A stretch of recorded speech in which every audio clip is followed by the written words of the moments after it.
Lep pozdrav vsem skupaj in dobrodošli pravzaprav na prvi pogovor v okviru 5. sezone Dežele pridnih, ki poteka pod okriljem Slovenskega mladinskega gledališča. Preden predstavim svojo današnjo prvo pravzaprav gostjo, bi vendarle imel en kratek nagovor in sicer 65. sezona Slovenskega mladinskega gledališča se imenuje oziroma nosi naziv Sezona skupnosti. Meni osebno to pač pove, da je to pravzaprav prav to, za kar si mi moramo v teh časih, v teh družbenih razmerah, ki jih seveda zaznamujejo karantene, samoizolacije in celo policijska ura, moramo stremeti prav k temu in se zato tudi boriti, to pa je skupnost oziroma za skupnost.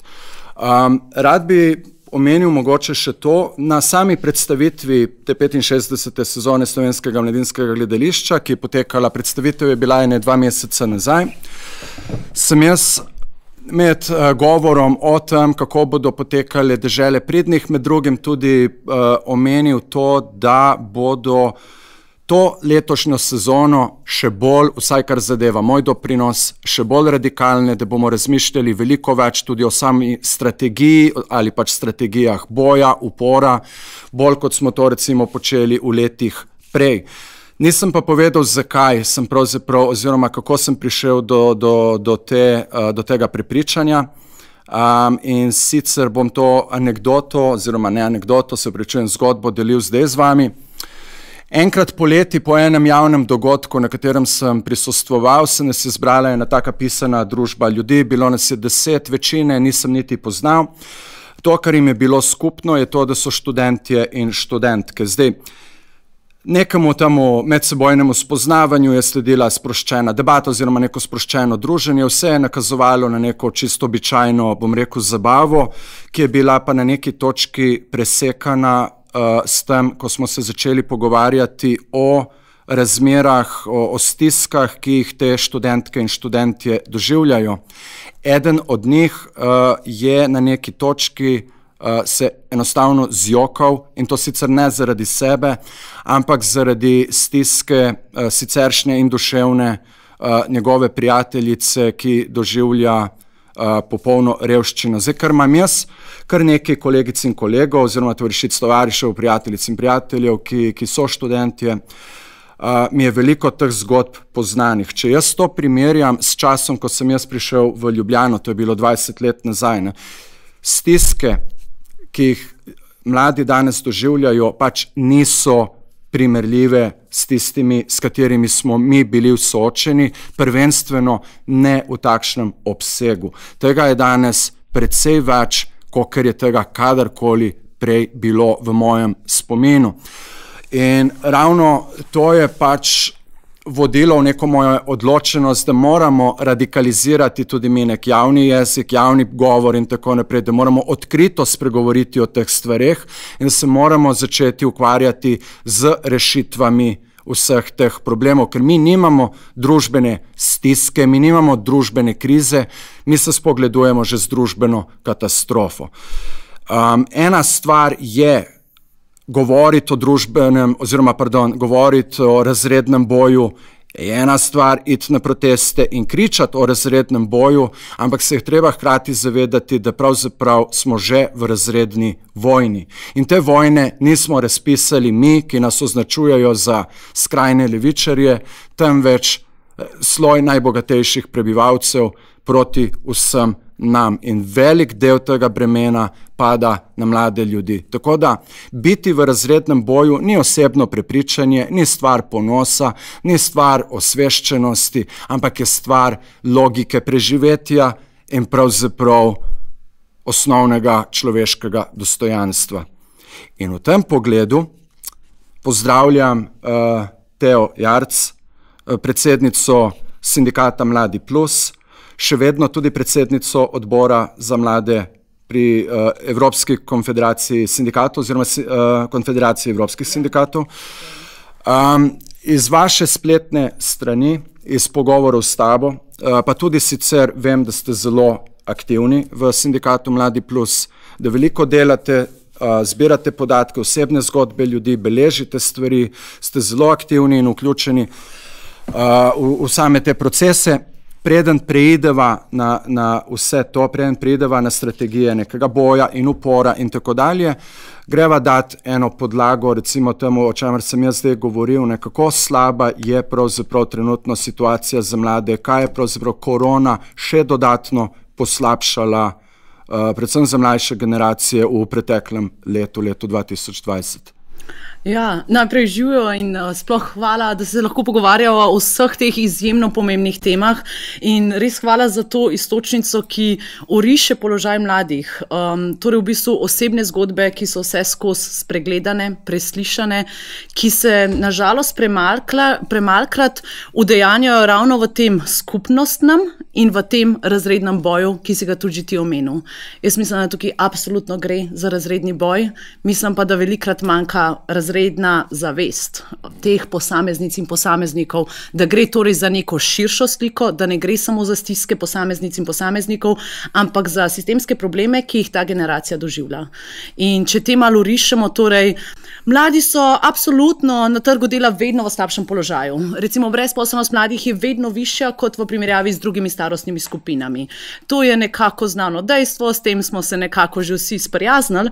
Večji problem tega pa nekako postane, ko se soočamo s katerokoli krizo. Ali je to v bistvu prejšnja finančno-gospodarska kriza od 2008 do 2015, ali pa zdaj, kjer se bodo posledice korona krize primerjale ravno s tisto prejšnjo krizo. In to je v praksi to, da se bo brezposelnost mladih povečala, v Sloveniji se že povečuje. Brezposelnost je trenutno recimo med mladimi 2-krat višja kot celotna brezposelnost in številke grejo odkole navzgor, zelo hitro. In da če pa mladi že so nekako vključeni na trgu dela, so pa ujeti v neke prekarne oblike dela. Torej to, da mladi dobijo priložnost samo za začasno, občasno delo, ki jim seveda ne omogoča nedostojnega plačila, ne neke varnosti, ne stabilnosti, ne sploh zmožnosti reševanja vseh drugih vprašanj, s katerimi bi se lahko ali pa mogli začeti ukvarjati. Od stanovanjske problematike, načrtovanja družine, samostojnosti, vsega tega. In seveda stanje na trgu dela vpliva na vse aspekte življenja. Ne gre torej samo za neko ekonomsko neodvisnost, ki bi jo mladi dobili, če bi torej imeli neke varne, trajne, redne zaposlitve, ampak ravno to, da bi se s tem morda lahko res izkoristil njihov potencial, ki ga imajo v družbi, ki ga imajo kot posameznice in kot posamezniki, in da bi te mladi potem lahko začeli prevzemati tudi neke druge družbene vloge. Se mogoče pač ne samo v svetu kapitalizma profilirati, ampak morda tudi aktivirati za neke družbene spremembe. In v bistvu, položaj mladih je predvsem zaradi korone še slabši. Mladi so bili tisti, ki so bili prvi odpuščeni. Ravno zato, ker če so že delali, so imeli kratkotrajne pogodbe. So imeli torej pogodbe za določen čas, ki jim jih enostavno niso podaljšali. So delali recimo preko SP-ja in so prekinili sodelovanje. So delali preko študentskega dela in so jih torej od danes na jutri odslovili. Ali pa preko avtorske ali pa preko podjemne. To so vse te fleksibilne oblike dela, kjer ni nobene obveznosti za delodajalca, da dejansko poskrbi za te ljudi. Torej so bili prvi odpuščeni, zaradi teh prekarnih oblik dela velikrat niso bili upravičeni do kakršnih koli nadomestil ali pa pomoči strani države, torej recimo prekarci, tisti, ki delajo preko avtorske ali pa podjemne, niso dobili nič, popolnoma nič. Študentje so dobili enkratni denarni znesek v višini 150 evrov, kar niti slučajno ne more pokriti vseh stroškov, ki so jih prej pokrivali s svojim lastnim študentskim delom. Dajmo ne pozabiti tega. In seveda, bodo mladi tudi zdaj vse težje vstopili na trg dela, ker jih ne bojo zaposlovali. In kar je mogoče še omeniti tukaj, da vedno več nekih mednarodnih raziskav tudi dokazuje, da se mladi vse težje soočajo s to krizo prav na neki duševni ravni. Da v bistvu njihovo duševno zdravje je bolj ogroženo ponovno v primerjavi z drugimi starostnimi skupinami, ravno zato, ker so se mladi s to krizo v bistvu spopadali očitno veliko težje. Ta negotovost, ta prekarnost, te ideje, ki so jih imeli mladi o svetu, o družbi, o tem, kako bi mogli biti, so se razbile. In ta občutek vsega tega je torej pač v bistvu na mladih pustil izjemno neko negativno težo, ki jo zelo težko prenašajo, sploh ne sami. Ko je po finančni recesiji oziroma gospodarski krizi 2008-2009 sledilo množično odpuščanje delavk in delavcev, pretežno delavcev v gradbeništvu, tako imenovanih tujih delavk in delavcev iz bivših republik nekdanje Jugoslavije. Na 10.000, se spomnim, takrat se jih je pošiljalo nazaj. Nekateri niti za avtobus niso imeli. To niso bile zgodbe, ki bi bile izmišljene za voljo dobrega članka v katerem koli časniku ali časopisu. To so dejansko bili primeri. In takrat so se ljudje premalo, seveda, ampak določeni ljudje v Sloveniji angažirali, protestirali, nekaj poskušali narediti za te odpuščene ljudi. Jaz sem se osebno soočil s komentarji nepomembnih ljudi, pa ti komentarji so obstajali vse okrog mene, pa kaj te briga zdaj za pač te neke bosanske delavce ali pa neke delavci iz Kosova in tako dalje, kaj te to briga? Zato, ker to, kar delajo njim zdaj, bojo delali nam čez 5 ali pač 10 let. In to dejansko se dogaja. Gre za neko res razredno vojno v različnih oblikah, v različnih fazah, z različnimi metodami in tako dalje, ampak je vedno usmerjena na izčrpavanje enega razreda ljudi. Konkretno so to resnično mladi. To potrjuje, da pač enostavno to ni prinesla korona, ampak to traja že nekaj časa. Ko sva govorila konkretno, ne moreva zdaj vseh stisk zajeti, ampak zadnja stvar, na katero sem bil tudi osebno pač opozorjen, študentje in študentke, ki jih mečejo ven iz domov, študentskih domov, torej kaj je pravzaprav s to situacijo, kje smo zdaj? Ja, to je res, kot si omenil, eden izmed ukrepov vlade, seveda, da za potrebe, oziroma jaz bi rekla, da bolj pod pretvezo reševanja epidemije, seveda sprejmejo take ukrepe, ki prizadanejo ene generacije bolj kot druge. In v tem primeru so to mladi. Torej, rekli so, da je potrebno študentske domove sprazniti, zato da se tam ne bojo širile okužbe, da bodo te študentski domovi morda namenjeni nečemu drugemu. In so praktično od danes na jutri sprejeli sklep, kjer so mlade prisilili, da torej zapustijo morda edini dom, ki ga imajo. Torej, neko prebivališče. Ti ljudje, študentke in študentje, so imeli tam tudi urejeno začasno ali pa celo stalno prebivališče, so imeli tam vse svoje zadeve. Morda doma nimajo sploh možnosti, da bi lahko tam ne samo nadaljevali študij, ker morda sploh nimajo tam opreme. Dajmo se zavedati, da v Sloveniji ni v vsaki vasi interneta, da bi te ljudje lahko spremljali spletna predavanja. Ali pa še hujše, da imajo doma neurejene družinske razmere, da so morda pobegnili v študentske domove prav zaradi tega, ker se soočajo z nasiljem, morda v družini, ker strani svoje družine ali pa lokalnega okolja niso sprejeti. In v bistvu je vlada enostransko prisilila torej te ljudi oziroma jih praktično deložirala in poslala kamorkoli. Njih ni torej zanimalo, kakšne so realne situacije teh mladih pri njih v njihovih domačih okoljih, ampak so samo rekli, da se pač morajo torej v bistvu izseliti. In seveda ja, je to problematično zaradi vsega tega, kar sem že prej omenila.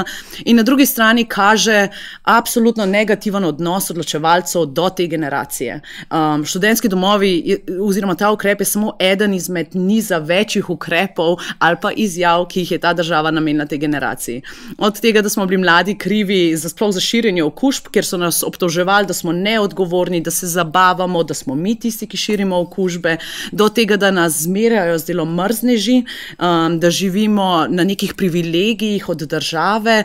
Tako, jaz bi rekla, da je to samo eden izmed mnogih simptomov, ki jih v bistvu ta vlada, ne moram reči, da celotna družba, ampak predvsem vlada ima do trenutnih mladih generacij. Pa da, to so ljudje, ki absolutno ne razumejo, kaj je skupno dobro in sebe ne vidijo kot upravljavce skupnega dobrega, kar naj bi politika po neki površni definiciji bila, ampak si lastijo državo, dejansko si jo lastijo, o tem nobenega dvoma. In potem upravljanje s tem skupnim dobrim izgleda, da pač, če moramo kulturnikom, če moramo študentom, če moramo onim in drugim vrč nekaj drobiža, ki je pravzaprav nek naš denar, in ne pozabimo, koliko odstotkov se plačuje od avtorskih pogodb, recimo. Pa smo pa kar naenkrat vsi skupaj paraziti in delomrznaši in tako dalje. Ja. Zažiralci državnega proračuna, kot da gre v resnici za njihova sredstva, kot da ne gre v resnici za javna sredstva, ki bi po našem mnenju mogla biti primarno namenjena dobrobiti ljudi in okolja. Tukaj ne gre za sredstva Janeza Janše ali pa za sredstva ostalih ministrov ali pa kaj takega. Tukaj gre za neka javna sredstva, ki jih moramo kot družba znati upravljati glede na potrebe. In če bomo kot družba kadarkoli sposobni bili sprejeti odločitev, da mlade generacije pa niso pomembne in je zato smiselno ali pa celo upravičeno njim odvzeti vse, potem res ne vem, kakšna družba bi bila. In trenutna vlada to počne, ampak jaz mislim, da brez legitimnosti širše družbe, ki tega ne bi naredila, jaz bi rekla, da ne samo za mlado generacijo, ampak za nobeno generacijo. Če karkoli dobrega prišlo ven iz te situacije, težko si je sicer predstavljati, pa vendarle, je to, da je med ne samo mladimi, ampak je govora o mladih, pa se osredotočimo seveda na mlajše generacije, je prišlo vendarle do večjega zanimanja za dogajanje, za razmere v družbi, iz česar seveda potem sledi neka odločenost, aktivizem in tako naprej.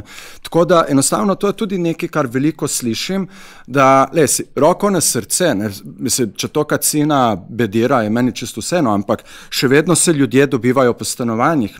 Za razliko od prejšnjih dobivanj, srečevanj, se malo manj vrti muzika, malo manj se pije ali karkoli, več se pogovarja. Več se pogovarja o tem, kje smo kot družba.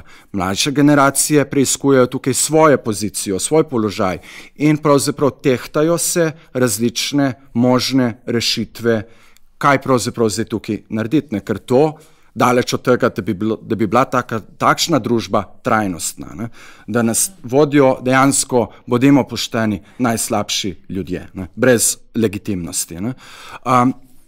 Prosim, povej, predstavi mal sindikat Mladi plus.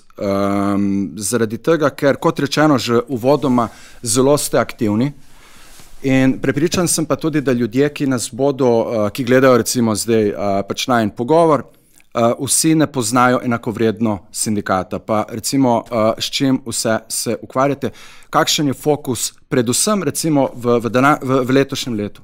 Ja, torej sindikat Mladi plus je sindikat dijakov, študentov, mladih brezposelnih in mladih prekarnih delavk in delavcev.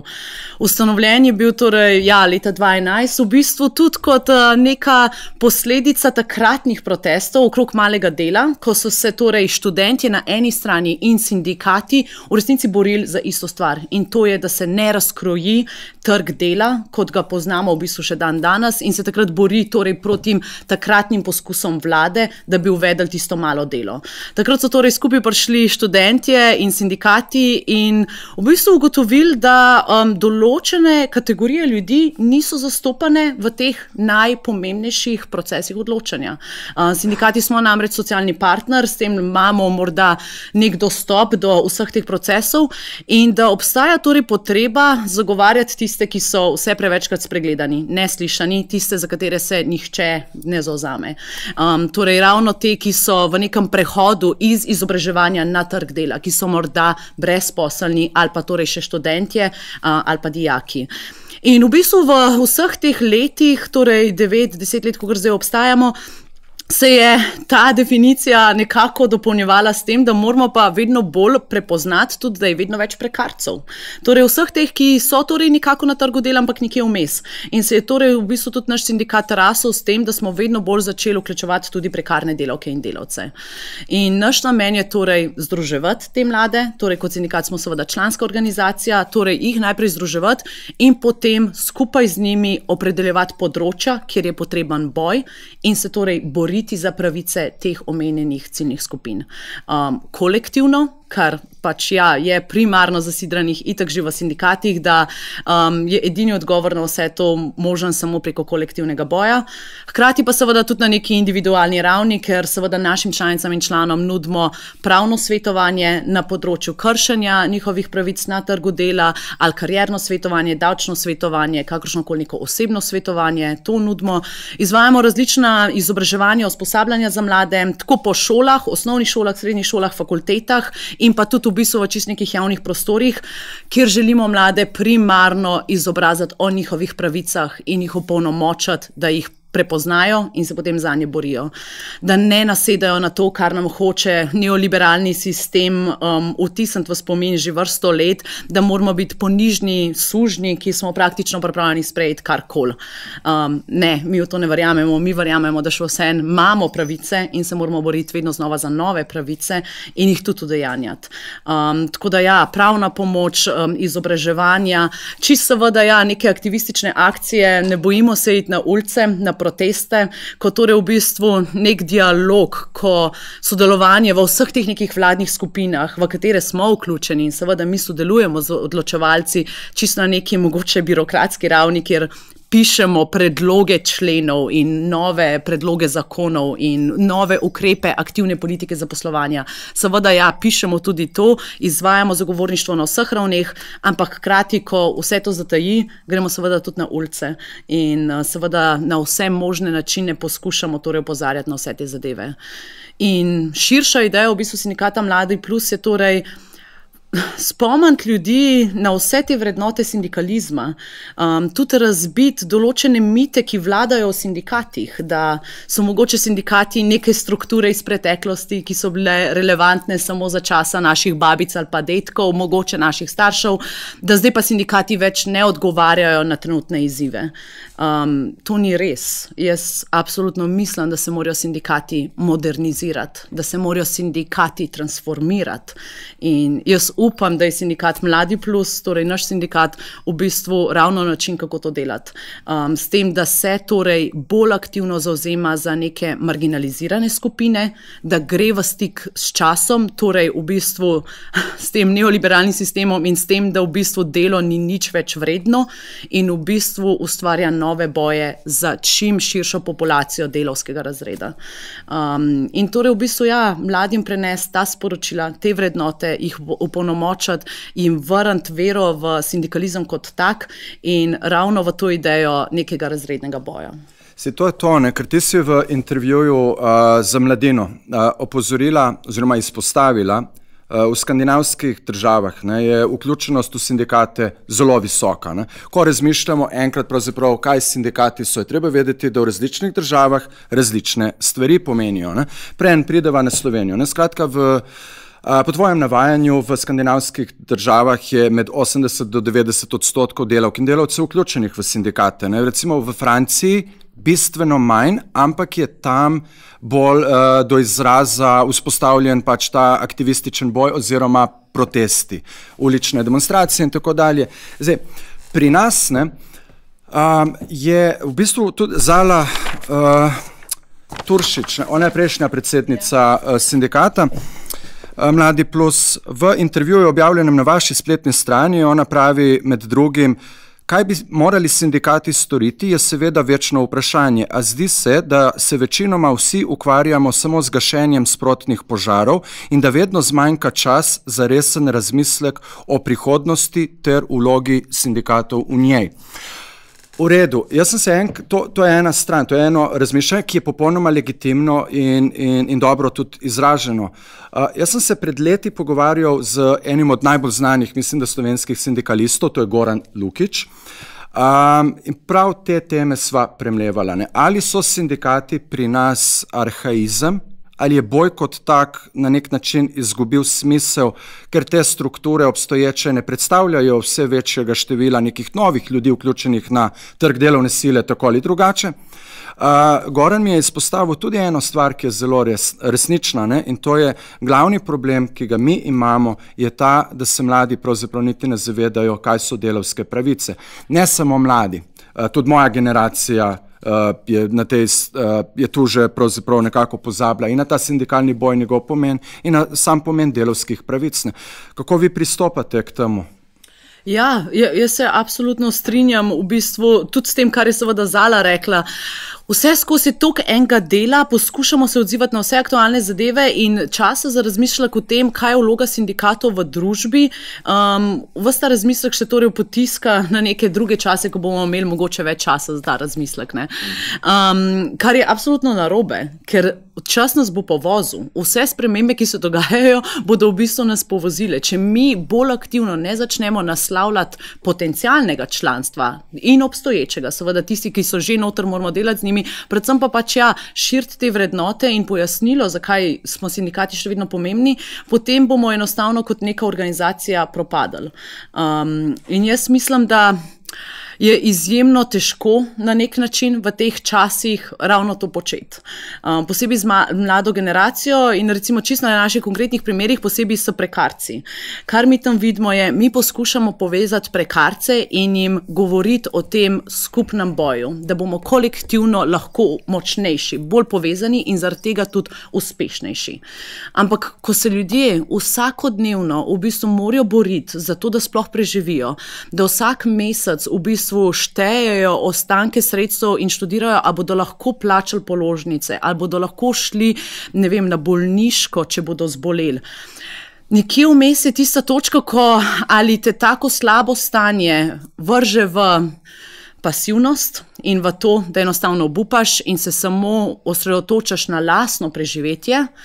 Pri nekaterih ljudeh pa jih v bistvu vrže v drugo skrajnost in res nekje vmes dojamejo, ne, res je, moramo skupaj nekaj narediti, ker sam se s tem ne moram več spopadati.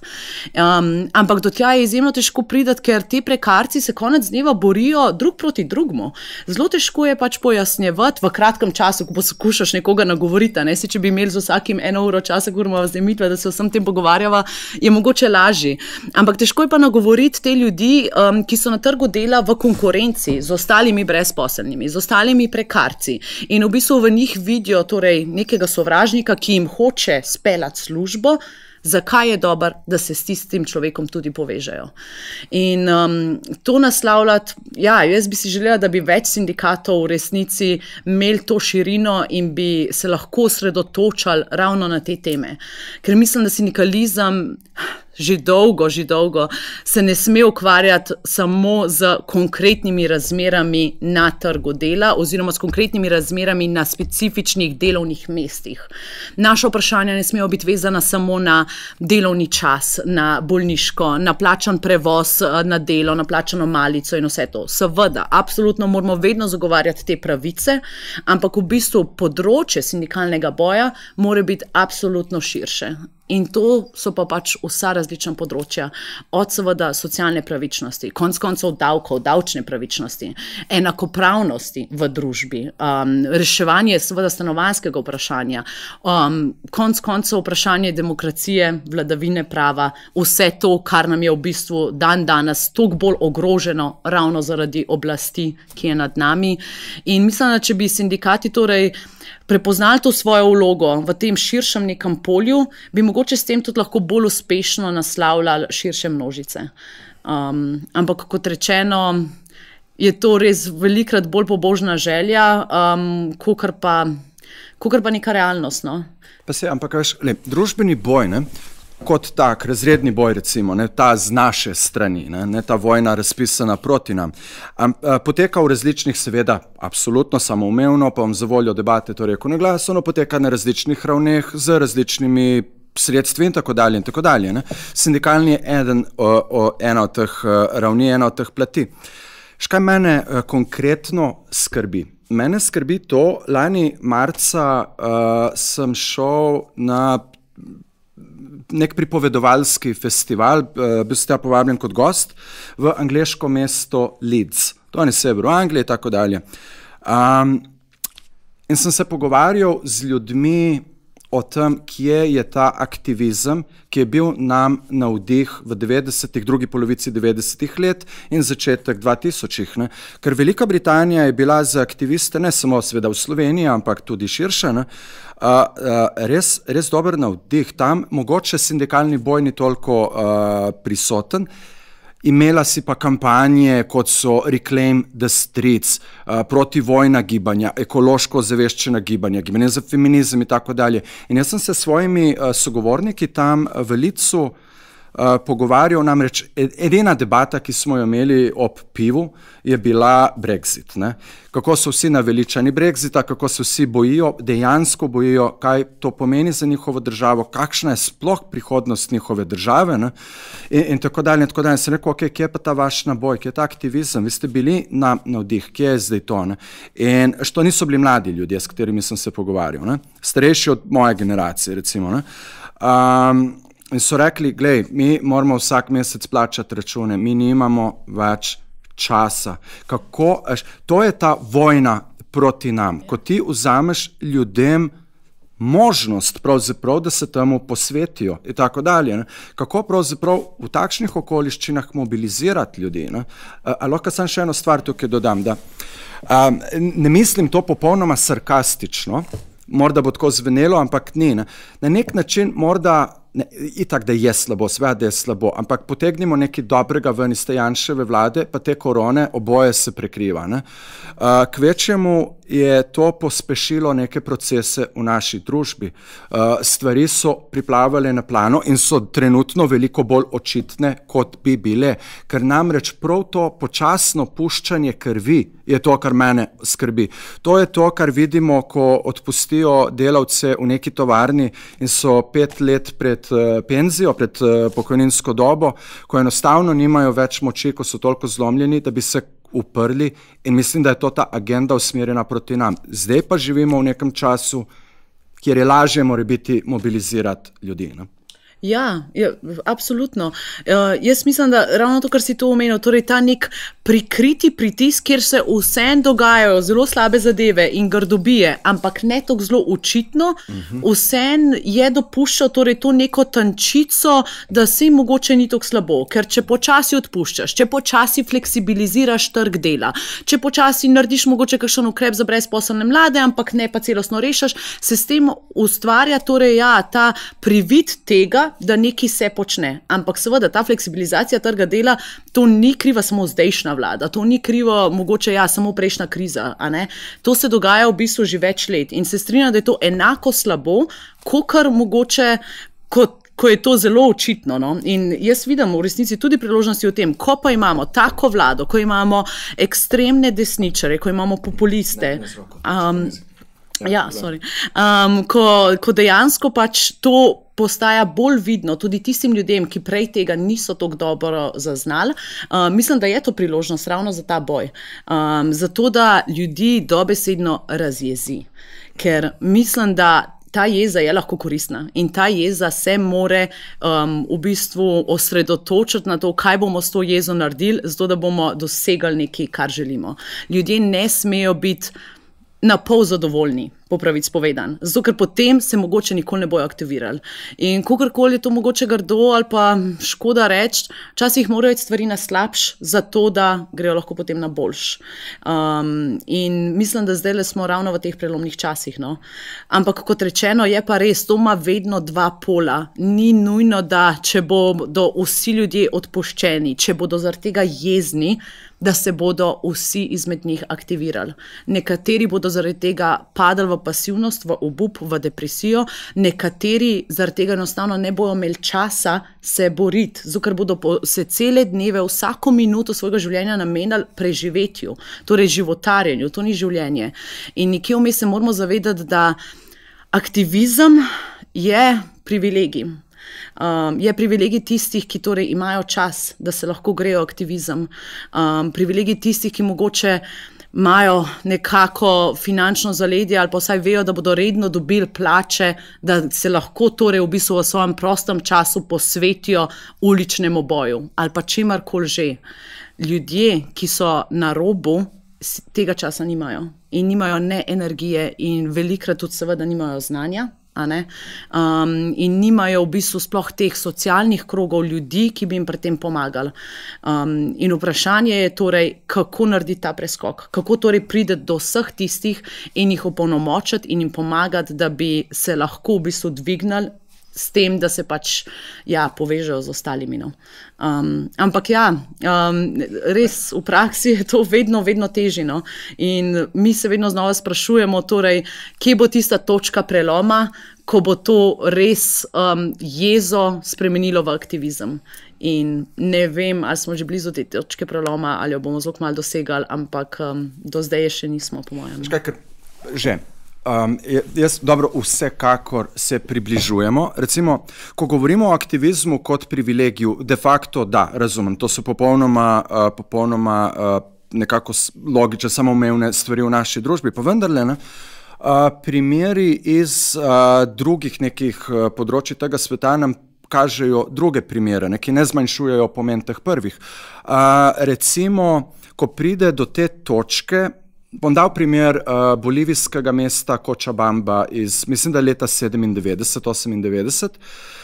Takrat je prišla v to bolivijsko mesto ameriška korporacija Bechtel in privatizirala vodovodno infrastrukturo in tako dalje.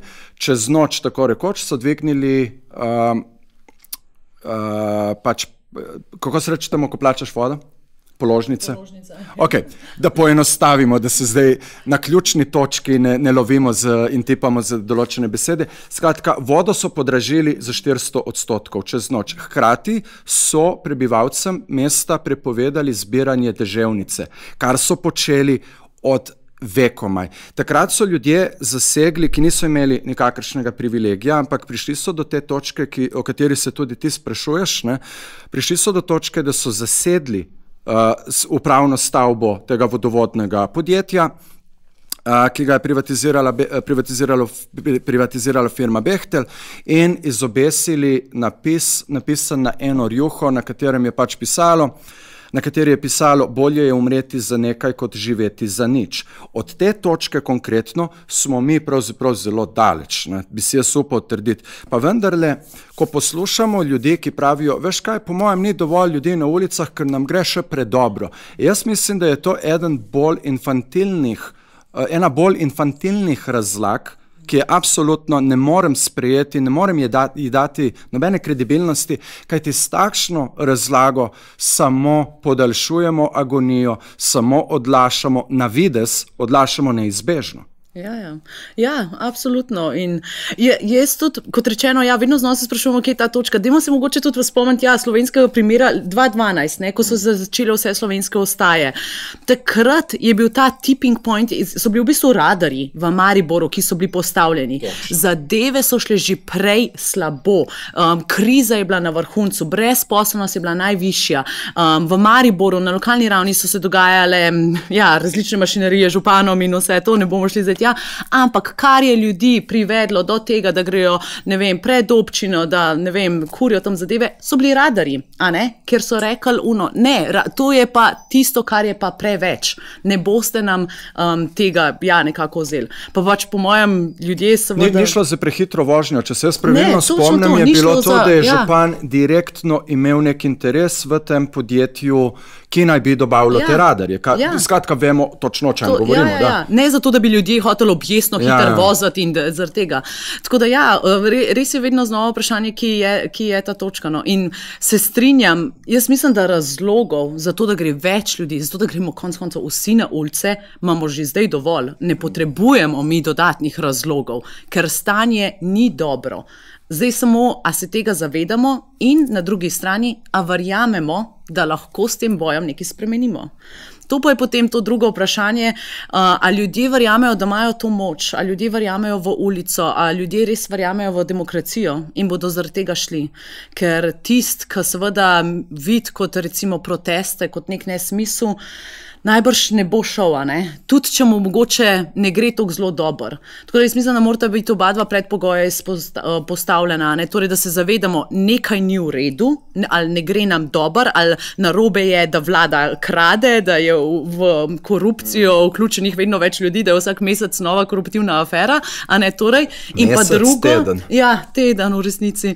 In pa pač torej, ja, na drugi strani, a verjamem, da se lahko temu uprem in da lahko moj angažma tukaj nekaj spremeni. Tukaj pa ne vem, ali je sploh v naši kulturi, to, kar si se morda ti pogovarjal z Britanci, ta aktivizem, a verjamemo v to, da smo ljudje v resnici tisti, ki imamo oblast, da to ni samo neka parola. Absolutno ne vemo, ker prvo kot prvo, zgodovina tega naroda, je po svoje fascinantna. Vsakdo, ki je imel 5 minut časa, nas je okupiral, to je naša zgodovina, ker smo tako majhni in tranzitna država, razumeš?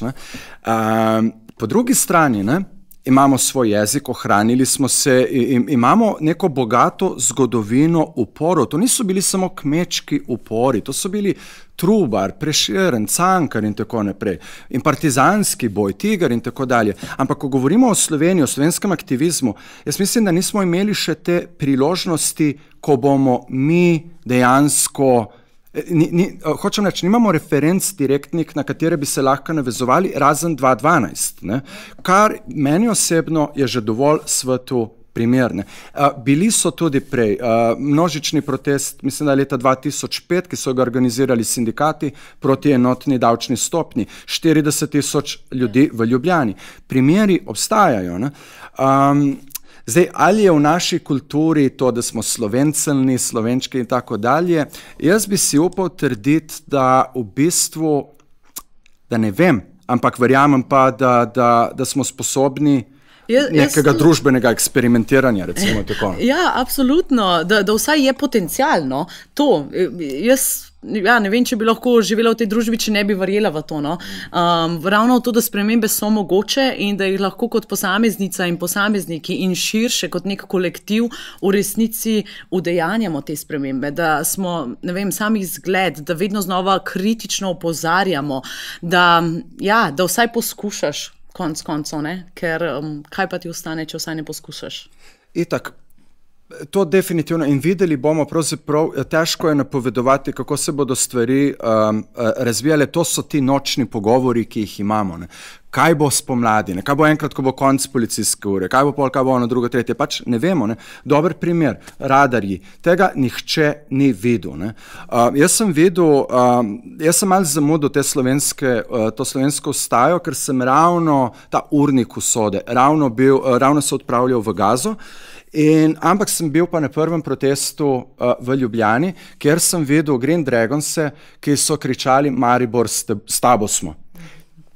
Če je to možno, pol je marsikaj možno. Ampak recimo, da prideva malo oziroma se vrneva nazaj na to temo samih protestov. Ti si v preomenjenem intervjuju v Mladini rekla pač, kar zadeva teh protestov, to, kar ne smemo dovoliti, je to, da pač se Janša na njih navadi, da se protesti razvodenijo, jeseni pričakujem radikalizacijo tega.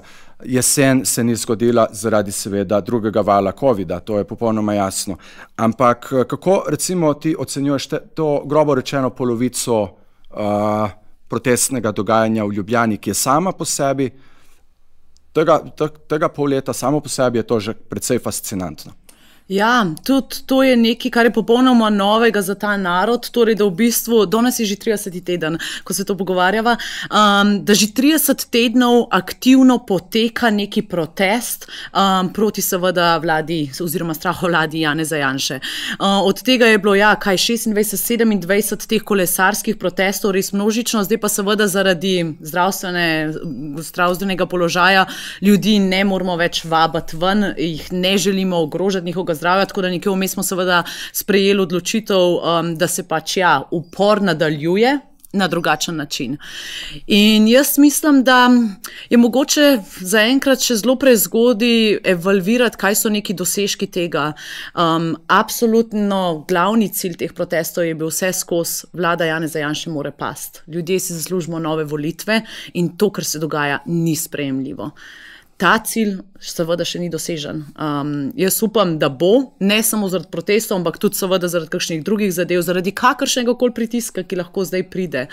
Hkrati pa jaz mislim, da eden izmed učinkov, ki ga lahko vidimo, je ravno to, da ljudje so prišli na ulice, ljudje so bili kreativni, ljudje so delali svoje transparente, so jih nosili, so jih dali na kolesa, ljudje so se začeli povezovati na protestih. So izjemno raznoliki ljudje, od mladih do starejših, upokojencev, starih partizank in partizanov, ki rečejo, da če so se borile takrat, da absolutno bodo pa tudi zdaj v največji vročini tekom poletja, v največjih nevihtah, ki smo jih imeli, tam stale z nami, zato ker nikoli niso mislili, da bodo živele v takih časih, kot jih doživljajo zdaj. In jaz mislim, da je to nekako dal neko upanje, če ne drugega ljudem, da se je vredno torej postaviti za to, kar verjameš, in da boš našel neke somišljenjake, neke ljudi, ki so jim podobne vrednote isto blizu. Je pa tudi tako, te protesti, bi jaz rekla, da so mogoče presegali neka pričakovanja tudi ravno z vidika, kako so bili narejeni. In bilo je mnogo predlogov, bilo je mnogo idej, in sproti se je v bistvu videl, kaj bo tisto, kar bo morda še lahko vzdrževali ta tempo. Ker če bi kdo na začetku rekel, ali smo mi mislili, da bomo 30 tednov vzdrževali to, absolutno ne, nihče si ni tega niti želel. Mi smo želeli, da se takoj ustvari dovolj velik pritisk, da ta vlada pade. Potem pa, ko je postalo jasno, da se to morda ne bo zgodilo dovolj hitro, je pa seveda mogel slediti nek razmislek, kako lahko vzdržujemo ta pritisk, kako lahko vedno znova opozarjamo na vse te teme, in to ne mogoče samo na način, da stojimo na ulici in se deremo lopovi gotovi ali vlada pada, ampak da poskušamo težke teme približati ljudem, da torej ne gre samo še za eno novico, ker vemo, da taktika te vlade je torej, da vsak teden, vsake par dni ali pa vsak dan, večkrat na dan sproducira novo šokantno zadevo. Kako torej v bistvu vse to naslavljati v teh protestih tudi z neko vsebino, z neko strokovnostjo govork in govorcev, ki so bili tam, z nekimi čisto vizualnimi predstavami, kaj te problematike pomenijo, z osebnimi zgodbami, s pesmimi, z neko kulturo protestništva tudi. Tako da jaz mislim, da tudi z tega vidika so ti protesti res nekaj izjemnega, kar mislim, da bomo lahko šele čez par let pogledali tudi z neke bolj objektivne distance in potem mogoče še malo bolj razmislili, kaj so učinki tega. Pa lekcije seveda. Ja, absolutno. Ena od njih, ker to recimo, da toliko časa traja, zadeva, to ima svoje pasti. Pa greva po njih. In prva je sicer ta, da kakor sem jaz to opažal, gre za neko moje mnenje, ampak mislim, da imam vendarle prav. Na začetku se je vlada, oziroma Janša, ta njegova klika, ta garnitura, so se resnično ustrašili teh protestov. Opazil sem to v njihovih reakcijah in tako naprej. Potem so na neki točki ugotovili, upali so na poletje, da se bo stvar umirila, stvar se ni umirila, ampak so hkrati pa tudi vedeli eno stvar, namreč, da protesti preko slej izgubijo svojo moč, če ostanejo na nekem nivoju. To ve Vučić, 1 od 5 milijona so bili bistveno večji protesti, bistveno bolj angažirani, prihajalo je tudi do nasilja in tako dalje, ampak jih je preživel. Njim ni potrebno nič drugega, kot da sedijo tam in čakajo, da vse pravzaprav skupaj mine. To je ena past. Ja. Absolutno, je. In na nek način jim morda seveda uspeva, posebej v tem času korone, ko se zdi, da je ta upor mogoče mal zamrl. In jaz ne moram vedeti, kaj bo morda čez 3 tedne ali pa čez 1 mesec ali pa kakorkoli, ko smo mogoče lahko že vrnili na ulice. Ampak jaz mislim, da ravno ta teden je vlada znova dokazala, da se nekako mogoče še vsem malo boji petkovih kolesarjev oziroma da jim gremo vsaj prekleto na živce. To, da so oni v 6. protikorona paket umestili nov člen, ki določa, kakšna je kazen, če ti pozivaš na proteste, in to kazen so definirali od 1000 do 15 000 evrov. To jasno kaže, da v resnici se ta vlada izjemno boji svojega lastnega ljudstva. Da niti slučajno noče dovoliti, da bi kdorkoli vabil ljudi na ulice ali da bi te ljudje res prišli na ulice. To je samo dodaten dokaz te represije, kjer vlada ne želi, da so ljudje torej zbrani na istem mestu in torej zahtevajo neke politične spremembe. Tako da kljub temu, da smo mi v mirovanju, oziroma nismo v mirovanju, nismo množično na ulicah, je vlada kar iznenada, torej v bistvu določila nov člen, ki bo zdaj pač sprejet v 6. protikorona paketu. In to je nek signal, da ta vlada ni tako zelo ravnodušna do tega in prav je, da ni. Jaz upam, da se ta vlada boji lastnega ljudstva, ker bi se konec koncev vsaka vlada in vsak odločevalec mogel bati ljudi. Veš, kaj je zgodovinska priložnost prav konkretno tega protestniškega gibanja zdaj, ne? In imaš prav, Janša se boji z razlogom, ne? Ker pazi, 30 let imamo tegale eksperimenta, ki mu pravimo demokracija in kao neka kvazi suverenost. Ne? Meni se zdi, da smo vladavino enega B zamenjali za vladavino drugega B, Beograd, Bruselj, ampak ok, v principu 29 let, 30 let imamo pač to svojo neko državo in ta sistem, kakršnega imamo.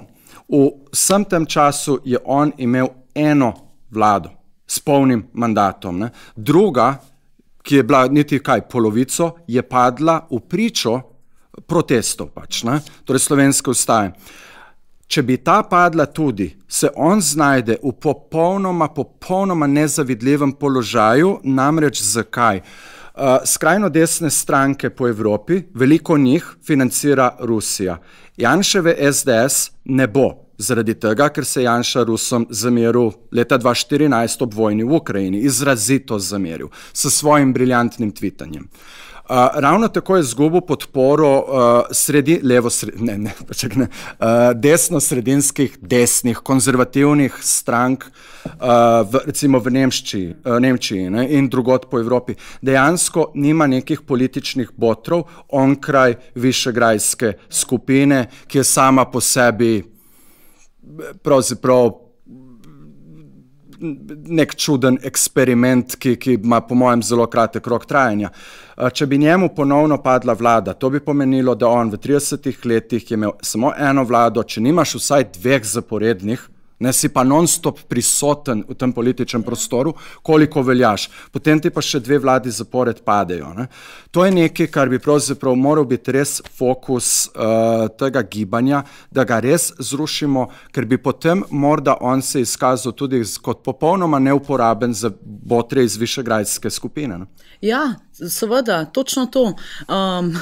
Absolutno se more zrušiti zaradi vseh teh širših sistemov, v katere je on upleten, oziroma pač ravno ta mednarodna povezava oziroma krepitev neke desnice, ki se je torej začela dogajati na evropskih tleh v bistvu v zadnjih let. Ravno Madžarska z Orbanom, ne vem, Poljska, vse te zadeve. Tudi konec koncev, dajmo se spomniti, ne vem, prejšnjih volitev v Franciji, ko so tudi populisti dobili preveč dobre rezultate, ne, in tako podobno.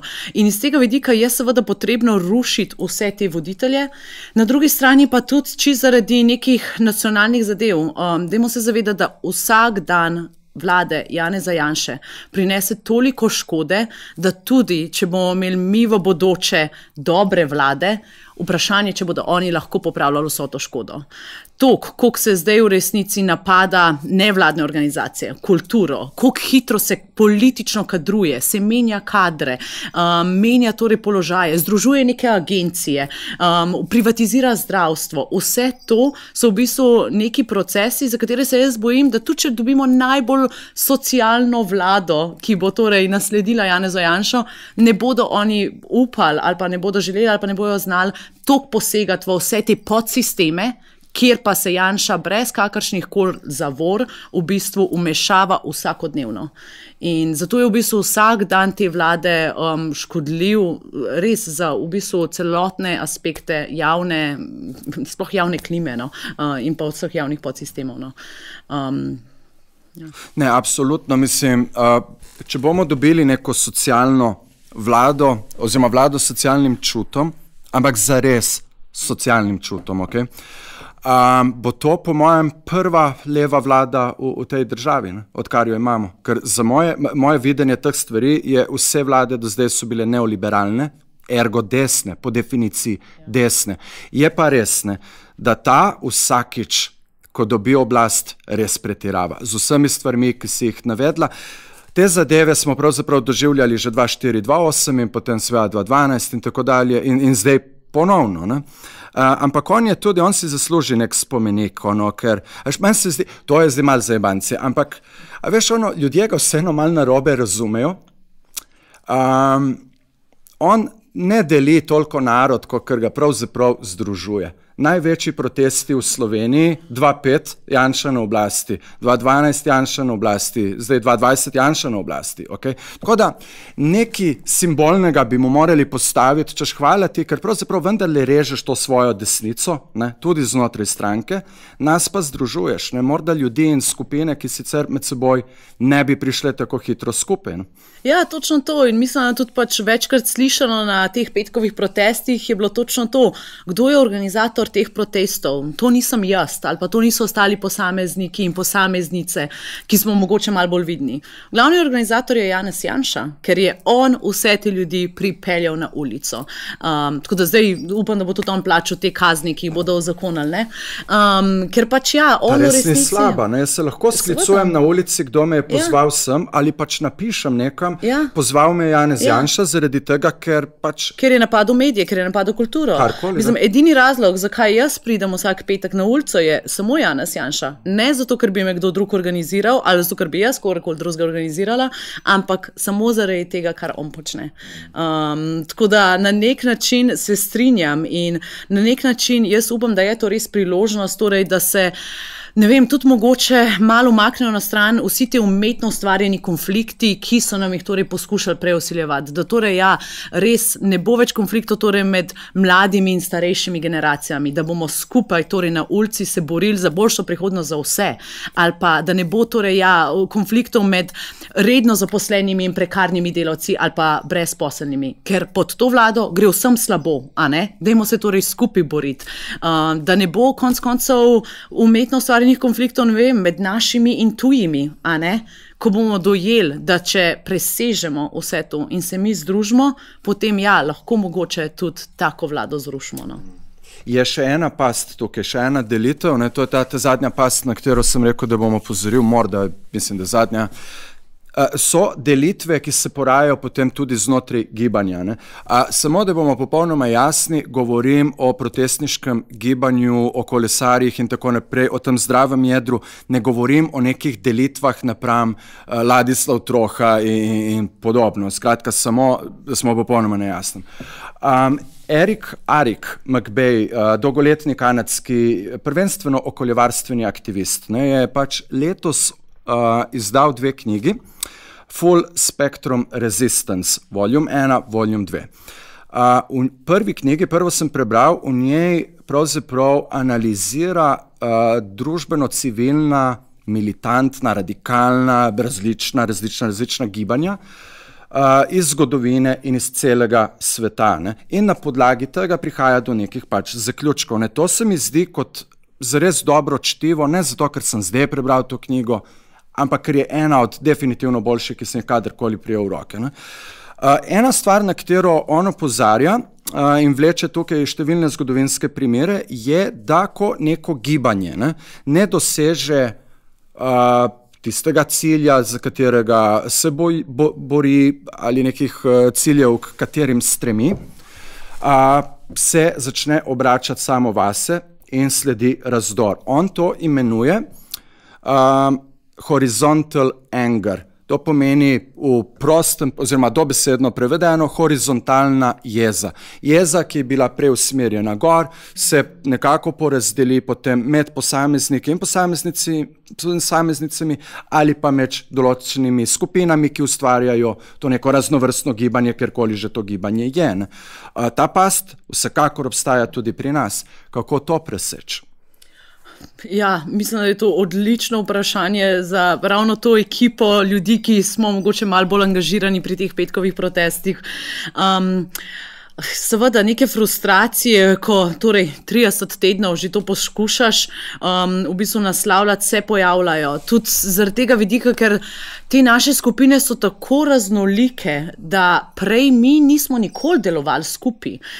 Da so se recimo združili torej antikapitalistični blok, so se združili kulturniki, so se združili neki kreativci, so se združili ljudje, ki nimajo nobene organizacije za sabo, ampak samo kot posameznici in posamezniki želijo prispevati. Smo se pridružili nekje vmes sindikati, potem seveda mladinska aktivistična organizacija, Mladi za podnebno pravičnost, v glavnem zelo raznolike struje, ki je včasih vsaka prenesla nek svoj način delovanja v to širše gibanje. In jaz mislim, da je to izjemno pozitivno, ko se različni pristopi med sabo dopolnjujejo, ko to vodi do neke večje kreative, večje povezanosti in torej v bistvu zaradi tega naredi proteste mogoče še bolj dinamične in tudi bolj reprezentativne, seveda. Ampak po 30 tednih, ko pa torej, ali pa seveda že prej, ne da se je to začelo dogajati samo ta teden, ko pa seveda si utrujen od tega, si utrujen od usklajevanj, si utrujen od logističnih izvedb vsega tega, od vseh sestankov, ki so potrebni, od vseh idej, ki jih moraš predebatirati, sprobati, utemeljevati lastni skupini, seveda potem lahko pride do točno tega, da v bistvu to neko nezadovoljstvo se začne prenašati na ostale člane iste skupine. Kar jaz mislim, da je tukaj zdravo, je, da se vedno znova vračamo k temu, kaj je primarni cilj. Da se zavedamo, kdo je pravi sovražnik in to niso ljudje okoli tebe, ki imajo morda drugačen pristop ali pa drugačno idejo, kako kaj speljati, ampak v bistvu torej tist neki, ki je zdaj pač Janez Janša. Da se vedno znova, ne vem, spomnimo o tem, kako hočemo mi delovati, da konec koncev mi nočemo recimo protestov peljati kot neka korporacija, kjer so zadeve vnaprej določene, kjer se ima strategija, kjer so neka pravila, kdo kdaj govori ali pa kaj takega. Mi hočemo še vseeno ustvarjati odprti prostor za vse ideje. Recimo neko pravilo je, da ni važno, čigava ideja je, najboljša ideja zmaga in da se nekako vedno dogovarjamo tudi na tak način, ok, podpiram to idejo, mogoče ne 100%, ampak lahko živim s tem. Ni treba torej, da je po moje, ampak da res vsi poskušamo videti, kaj bi bilo najboljš. In da seveda postaviš neke meje, kaj je še sprejemljivo, kaj ni sprejemljivo. Zato, da seveda ti ni treba vedno znova o tem debatirati, ampak zelo tudi je jasno, kaj to gibanje je in na drugi strani, kaj to gibanje absolutno ni. In recimo konkretno za petkove proteste, to gibanje ni platforma za politične stranke. To gibanje ni nekaj, kar bo ugrabljeno strani političnih strank, obstoječih ali pa tiste, ki se bodo na novo rodile, ker vemo, da podobno se je zgodilo z ustajami leta 2012-2013. Takrat je bilo tudi to protestniško gibanje zelo živo, veliko ljudi je bilo vključenih in v tistem obdobju in v bistvu dan danes in neke lekcije so že v bistvu jasne, tudi večkrat izrečene in se jih poskušamo si nekako držati. Je pa seveda rekla bi jaz, da metoda te vlade, tudi v bistvu metoda izčrpavanja. Ravno to, da v bistvu vsak dan naredijo novo škodljivo stvar za družbo, ravno to, da se to vleče že toliko časa, seveda se pozna na gibanju kot takem. To bi bilo skoraj da težko v bistvu preprečiti. Veš, kaj so pogruntali, pa ne zdaj v SDS-u in tako dalje, in v drugih strankah, ki so v tej koaliciji, ne pozabimo. To mislim, da je postala metoda uveljavljena še pred Trumpom, seveda in tako dalje, teh vladajočih političnih garnitur, oziroma raznih režimov. Več afer, ko je, boljše je za njih. Ker ena afera bo poskrbela, da bo prejšnja pozabljena, naslednja afera bo poskrbela, da je ta pozabljena in tako dalje. Nemogoče je, recimo, če govoriva zdaj o Aleksandri Pivec, kje je že to? Sploh ne toliko dolgo nazaj. Ampak je bilo toliko nekih afer v smislu bodisi korupcija, klientelizem, zasmehovanje Republike Slovenije, ko tip tvita o genocidu v Srebrenici, ko napada medije, vse ostalo preveč je tega. To je nekaj, kar njim definitivno gre na vodo. Mi živimo v tako sprevrženem sistemu, da pravzaprav ljudje hodijo na volitve ne glasovati za, ampak glasovati proti. Živimo v sistemu, v katerem bi ljudje pričakovali, v katerem bi moralo, naj bi bilo, samoumevno, da pade vlada, ko nosi težo toliko in toliko afer, ne pa da jo te afere pravzaprav krepijo. Ja. Čeprav na neki točki seveda tvegajo tudi oni, lahko se jim zgodijo radarji. In to ni za izključiti. Ja. Ena od stvari v zvezi s Horizontal Anger, ta Eric McBay, bom še enkrat ponovil, Full Spectrum Resistance je knjiga, on daje primer gibanja ACT UP, se je imenovalo ACT UP, v Ameriki v 80-ih letih prejšnjega stoletja. To je bilo gibanje, ki se je bojevalo za pravice homoseksualcev, predvsem v pogledu stigmatizacije zaradi epidemije bolezni AIDS oziroma virusa HIV. Gibanje ACT UP je vključevalo različne neke skupine, ki so seveda vse dosegale s konsenzom. Gremo narediti to protestniško akcijo, ta protest, to demonstracijo, tako dalje, mora biti konsens. Ko konsens ni bil mogoč, če je dovolj ljudi recimo bilo za neko akcijo, ki je bila mora biti bolj militantna od preostanka drugih skupin, zato ker so se one zalagale, jim je bilo dovoljeno, da jo speljejo, brez da bi to kakorkoli rušilo, recimo samo notranji aktivistični habitat, recimo.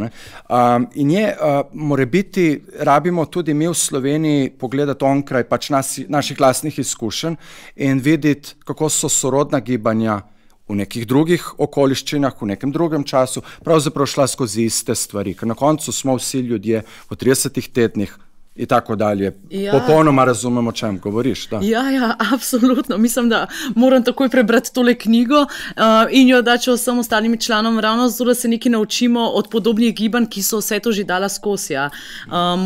Ravno ti pristopi, ki si jih zdaj omenil, se mi zdijo, ja, da smo jih tudi že mi nekako probavali. Točno to, če kakšni kolektivi znotraj gibanja želijo speljati svojo neko akcijo, ker so mogoče že prej podobne akcije delali, absolutno ne jo.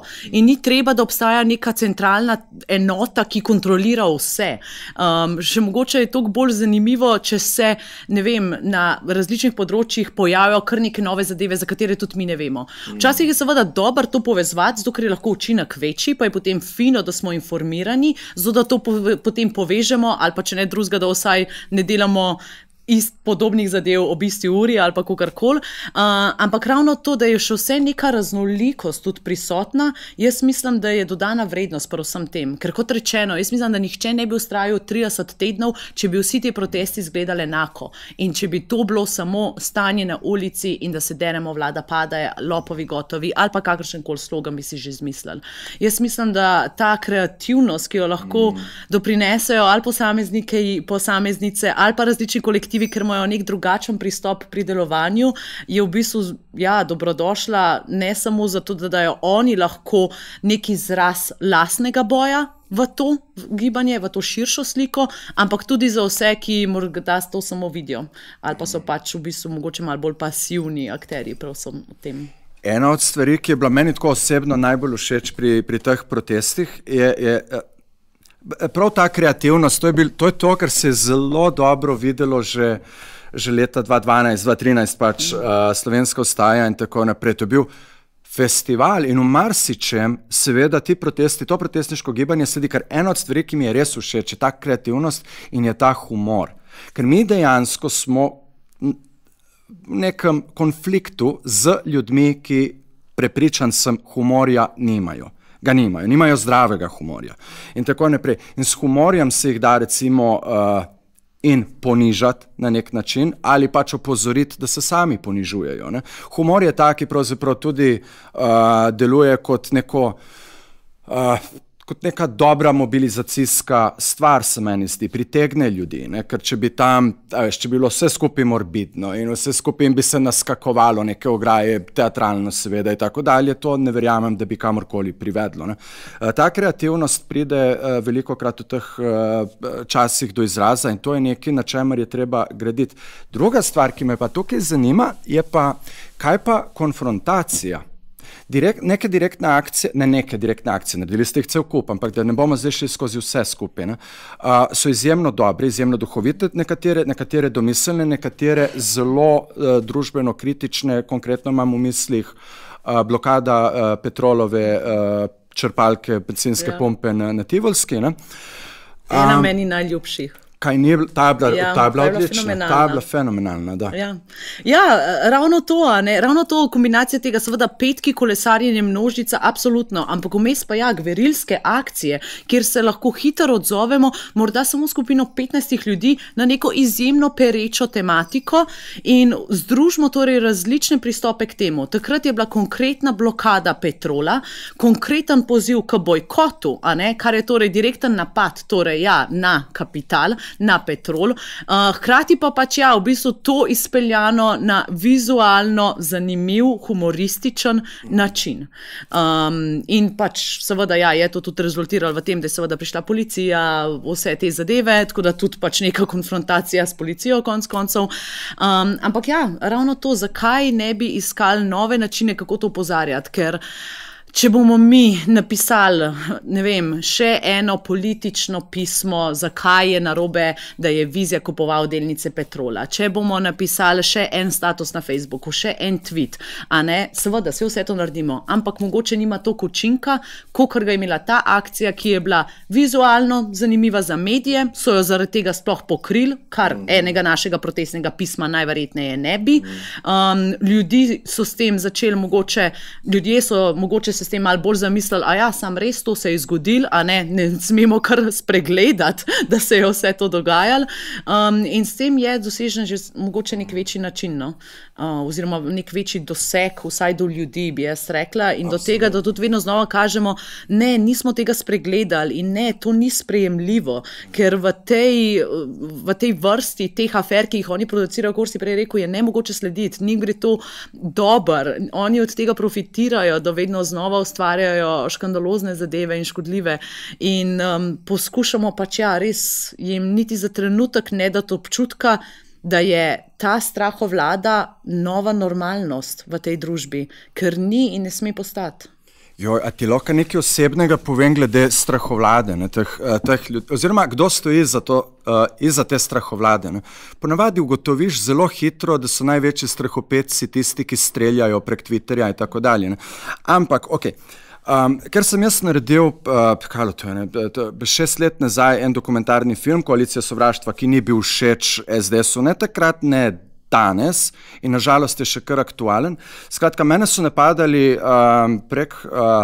v parlamentu in tako dalje, v intervjujih in tako naprej, razni neke te figure SDS-ovske. Ko sem jaz, Ljubljana je majhna, ko sem katerega koli od njih srečal na ulici, Grimsa, Šircla in tako dalje, brez veze, da jih zdaj naštevam, ti ljudje, ki so me napadali, so vedno dali glavo dol, iskali telefon po žepu in šli mimo kot neke miške. Nočem zdaj tega privleči na plano, da bi jih še dodatno tukaj zdaj brco ali whatever, ampak nisem jih niti takrat. Samo bilo mi je tisto, torej takšni ste, strahopetci ste, v bistvu so.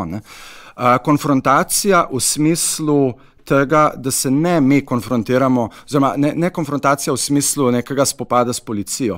Jaz verjamem, da je to absolutno in popolnoma brez veze. Jaz bi se kvečemu usedel z ljudmi iz policijskega sindikata, pa se z njimi par stvari pogovoril. Ne pa to, kar sem prej rekel. Konfrontacija v smislu, da se drži ljudska skupščina v avli Ministrstva za kulturo, ko je govora o kulturi, ko je govora o deložaciji Metelkove 6, da se preventivno okupira Ministrstvo za kulturo vsaj za simboličnih nekaj ur, pa da nas nosijo ven. Tak isto velja za Ministrstvo za gospodarstvo, za Ministrstvo za okolje in v končni fazi veliko teh ljudi tudi vemo, kje živijo in vsaj za enega, to je Simoniti, vemo, kje pije vsak dan, ko so bari odprti. Baje. Moram tukaj se zaščititi pravno, baje vsak dan.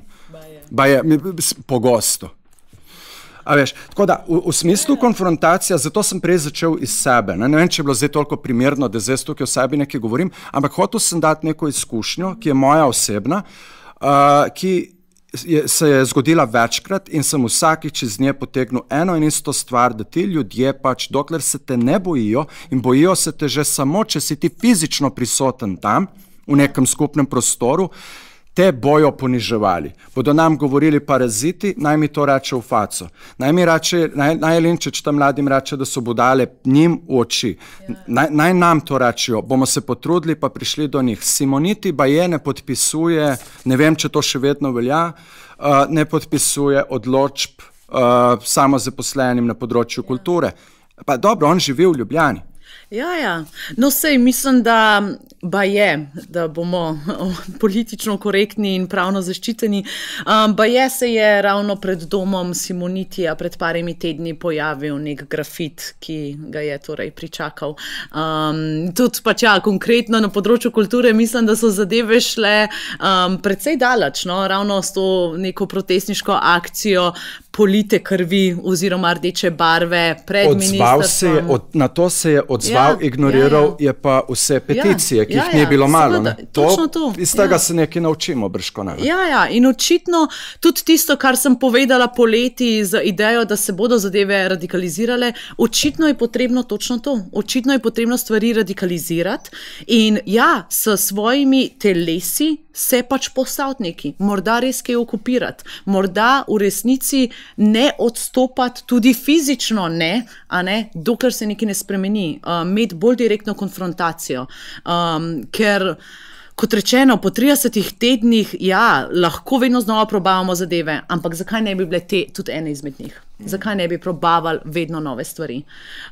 Vprašanje je potem, ja, samo torej, kdo bo tam z nami? A bo dovolj, če jaz tam stojim in okupiram Ministrstvo za kulturo ali pa Ministrstvo za delo, bi jaz še raj, zaradi mojega področja, ali pač ja, se mi bodo pridružili ljudje. In kdo? Ali bodo to samo aktivisti in aktivistke, ali bodo to tudi povprečni ljudje, delavke in delavci, ki bodo videli smisel v tej okupaciji. Jaz mislim, da v nekih mladinskih organizacijah je zelo veliko zaskrbljenih in upravičeno jeznih ljudi. Ravno tako, recimo pred Ministrstvom za kulturo se je zvrstilo par protestniških akcij, vedno je bilo tam kar neko zajetno število ljudi, kakor jaz vem, vedno. Dovolj za tistole avlo tam. To je samo stvar logistike, kako pač se ljudi obvesti, da se ta akcija zgodi, ker tega ne moreš dati na skupino, neko Facebook in tako dalje, ker te pričaka kordon policije, nisi naredil nič. To je stvar logistike, ampak veš, kaj je ena prednost, ki jo mi imamo, je dobro, da se tega zavedava. Mi dva o teh stvareh lahko javno govoriva, pravzaprav veva, da pač javno govoriva, ne bomo zdaj definirali kamere, lahko govorimo o razlogih za to, o nuji za to in tako dalje. Nam se pravzaprav ni treba skrivati, ker pač vemo, da je naš boj in legitimen in upravičen in pravzaprav glede na vse razmere prekleto dostojen in da bo tak tudi ostal. Nam ni treba režirati nekih situacij, kakršna je bil to 5. november v Ljubljani.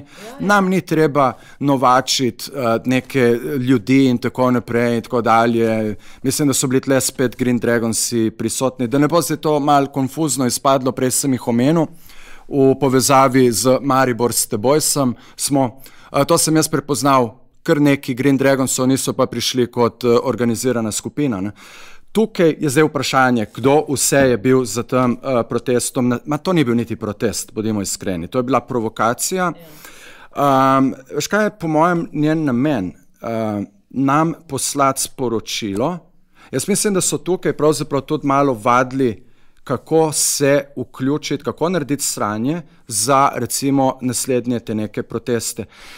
Kar je precej slabo, ker so se s tem prvo razkrinkali in nam omogočili dovolj časa, da se pač na to ustrezno pripravimo. Medtem pa seveda lahko razvijamo tudi druge strategije, ki absolutno in popolnoma ignorirajo samo petkovo dogajanje oziroma ne ignorirajo, dopolnjujejo na drugačen način. Točno to. In to se dogaja. Načrtov za popestrito dogajanje imamo mi še kar neki. Je pa res, da to, kar se je dogajalo takrat 5. novembra, torej v bistvu ta izjemno načrtovana provokacija, ima lahko seveda nek vpliv na širše petkove proteste. Zdaj je policija in ta oblast dala jasen signal, kako bodo očitno tretirali ljudi, ki želijo torej v bistvu karkoli početi v nekem javnem prostoru, in jaz se bojim, da to marsikoga bo prestrašilo. Pri čemer pa mislim, da je bilo tudi vsaj strani medijev pa to res zelo korektno in pač mislim, da je to vsem jasno, da te protesti 5. 11. nimajo popolnoma nobene veze s temi petkovimi protesti. Gre za popolnoma seveda drugačne ljudi, za drugačne pristope. V vseh teh naših tednih kolesarjenja ni bilo niti enkrat nasilja, ni bilo niti enkrat kakršnihkoli zgredov, noben ni bil nikoli poškodovan, ni bilo treba uporabljati nekih prisilnih takih sredstev ali ne vem kaj strani policije. Za razliko od tega 5. novembra, ko pa mislim, da so bili res nameni teh protestov precej drugačni. Torej pač res napadi na policijo in konec koncev napadi na medije. Kar veliko v bistvu novinarjev, fotografov, snemalcev, ki so bili tam, so nam poročali, da so se oni počutili kot neka tarča. Kar je tudi vprašljivo, zakaj. Kar so zagotovo bili. Mislim, jaz po pravici povedan, težko povem, kaj natančno si mislim o teh protestih 5. novembra, ker je veliko zadev še vedno nejasnih. Mi smo se seveda a priori distancirali od tega, nihče ne ve točno, kdo je bil organizator tega, kaj vse je tukaj v ozadju, ampak neki indici, ki se zdaj v bistvu izkazujejo, so še bolj zastrašujoči, kot smo si mislili. Res od tega, da je šlo za neko provokacijo, od tega je seveda profitirala samo vlada. To odpira trenutni vladi v bistvu možnost še bolj represivnih ukrepov. Torej, implementacijo različnih zadev, ki so jih itak že prej hoteli, torej večja pristojnost policiji, večja pristojnost vojski, večja uporaba prisilnih sredstev, in pa pač res prepoved kakršnega koli protestniškega udejstvovanja. Zato torej tudi v bistvu to novo določilo, torej kazni do 15.000, če ti torej rečeš, se vidimo v petek zvečer na ulici. Zato, da morda to napišeš na Facebook. Grozijo celo zaporom. Glej, mislim, veš kaj, jaz sem absolutno prepričan, da bo to še več ljudi pravzaprav počgalo k temu, da se udeležujejo bodi si protestu ali pa da organizirajo čist svoje avtonomne stvari, ker sva na začetku malo pravzaprav spregovorila o stiski, ki jo doživljajo konkretno mladi. Malo zato, ker je ta stiska preveč vseobsegajoča, da bi lahko sploh jo celostno zajeli. Da bi šli od zgodb do zgodb, ki enostavno, če ti ne zlomijo srca, ga nimaš. In sem prepričan, da se bodo te metode, te vlade, njej obrnile. Vrnile. Jaz sem absolutno v to prepričan, ni niti malo samovšečnosti ali pa neke nadutosti tukaj, samo preprosta logika, ker jaz ne verjamem, da bodo ljudje to sprejeli. Absolutno ne. Absolutno ne. Jaz tudi upam močno, da pač ta učinek te strahovlade res ni se zažrl v prav vse pore ljudi, ampak da bo to res rodilo nov upor. Da je to mogoče ta tista točka preloma, ko bomo rekli, zdaj pa res dovolj, to ni več normalno in bomo zato še bolj vztrajno in še bolj množično prihajali tudi na ulice in povedali, ta prostor je naš, ta družba je naša. Tako da jaz upam, da bo v resnici to rezultat teh njihovih represivnih organov, ker bolj kot te tolčejo, bolj pač jezen postajaš in če je to na pravi način uporabljeno, ima potencialne. Ima absolutno potencial. Ok, zadnje besede, ker mislim, da sva kar krepko povozila, čas pa vse v redu, to sva tudi rekla, da bova, se ni panike. Ok, glej, Če nas gledate, pol je absolutno, definitivno, bom najprej jaz nekaj rekel, pa prepustim tebi pol zadnjo besedo. Če nas gledate, pol definitivno sodite v ta krog, oziroma v te kroge ljudi, ki se dobivamo in se pogovarjamo o različnih strategijah in kaj je treba narediti in kako je treba narediti in premljevamo različne scenarije in tako dalje in malo tudi ogovarjamo, ker pač smo ljudje. Ampak veliko je teh pogovorov. Jaz bi rad sam eno stvar tukaj povedal. Ko smo mi nasprotovali vstopu Slovenije v zvezo NATO, 2002-2003, takrat se je kuhala tudi ta vojna proti Iraku, tudi proti temu smo seveda bili, opozarjali smo na stvari, ki so se pol tudi zgodile. Bili smo aktivisti in aktivistke na Fakulteti za družbene vede v Ljubljani, pisali smo pisma, smo imeli par tudi protestniških akcij po Ljubljani, na FDV-ju in tako dalje. Pol nam je pa enkrat, pol smo pa zvedeli, da bo na FDV prišel predavati nek tiskovni predstavnik Zveze NATO, kar smo mi razumeli kot absoluten napad na avtonomijo univerze in kot tisto ponižanje, ki ga pač ne bomo sprejeli. In ga nismo. 10 se nas je zbralo, 11, 12, zdaj že toliko let minilo, da lahko popolnoma jasno to povem, in smo v noči, preden je človek prišel, popisali cel FDV z res ogromnimi grafiti, z namenom, da iz katerekoli smeri pripeljajo tega človeka, bo poznal prečitati pravzaprav, kam je prišel. V istem obdobju nas je Dimitrij Rupel, podobno kot zdaj zmerjajo oziroma omalovažujejo protestnike z raznimi besedami, bogat je tukaj besednjak, ne bomo se spuščali, ampak pač to je cirkus, to je teater in tako dalje.